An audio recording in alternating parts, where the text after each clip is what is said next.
আমার মুখ দেখানোর মতো কোনো জায়গা নেই। আমি যদি পরবর্তীকালে কোনো সুসাইড অ্যাটেন্ড করি তো তার জন্য পুরোটাই দায়ী হবে রুবেল। আমার পাড়া বা আমার এলাকা, আমি যেখানে পড়াশোনা করি সে কোথাও আমি মুখ দেখাতে পারছি না। আমাদের পাড়া থেকে আমাকে বলেছে যে এই মেয়ে যেন ঘরে না ঢোকে। বক্তব্য বলতে এই ভিডিওটা একান্ত আমার পার্সোনাল ভিডিও ছিল। আমার ফোন থেকে আমাদের খুব কাছেরই বন্ধু রুবেল নামে একটা ছেলে সেই ভিডিওটা চুরি করে নিয়েছে। নিয়ে দীর্ঘদিন আমাদের ব্ল্যাকমেইল করেছে। ব্ল্যাকমেইলের আমরা যখন শিকার হইনি, তো এখন আমরা দুজন অন্য জায়গায় কাজ করতে যখন চলে এসেছি তখন ওই ভিডিওটা পোস্ট করে দিয়েছে। তো আমরা ভাবতেও পারিনি ভিডিওটা সে পোস্ট করবে। শফিকের সঙ্গে তোমার সম্পর্ক কি? আমরা রিলেশনশিপে আছি। কতদিন থেকে আছো? সামথিং 1.5 বছর। ভিডিওটা কতদিন আগে? 1.5 বছর আগেকার। আমি আপনাদেরকে আবার অনুরোধ করছি যে ভিডিওটা আপনারা আর কেউ পোস্ট করেন না, আর আপনাদের ফোনে থাকলে ভিডিওটা ডিলিট করে দেন। আর আমাকে কেউ ইনস্টাতে এবং ফেসবুকে বাজে বাজে কমেন্ট করবেন না, আর কোলাবরেশন তো করবেনই না।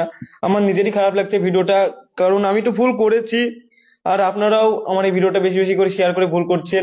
হয়তো আবার আপনারা এই ভিডিওটা নিয়ে রোজ করবে, তে বলবে তুই ভিডিও পোস্ট করেছি, তো আমরা তো বলবোই, আমরা তো ভিডিও পোস্ট করবে। আপনারা অনেকেই বলছেন।